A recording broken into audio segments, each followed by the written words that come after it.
नमस्कार दोस्तों, मैं मनोज कुमार आप सबको मेरे YouTube चैनल टेक्नो पे स्वागत करता हूँ। दोस्तों, मेरे इस चैनल पर मैं एडिटिंग के रिलेटेड वीडियो बनाता हूँ, तो आज भी कुछ ऐसी वीडियो बनाकर आपको दिखाने वाला हूँ। दोस्तों, आज हम टी शर्ट पर वीडियो लगाने वाला इफेक्ट को बनाने वाले हैं। तो चलिए मैं वीडियो को रिव्यू दिखाता हूँ।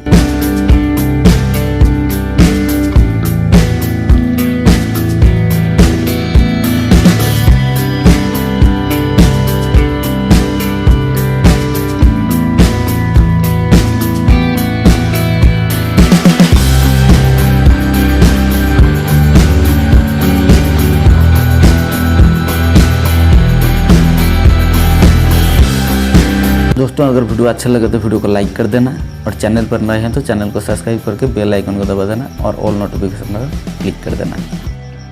अगर आप किसी वीडियो का ट्यूटोरियल चाहते हो तो मेरे इंस्टाग्राम पर मुझे सेंड करो, मैं इस वीडियो का ट्यूटोरियल ज़रूर बनाऊंगा। इस वीडियो को बनाने के लिए आपको कुछ इस तरह का वीडियो शूट करना पड़ेगा।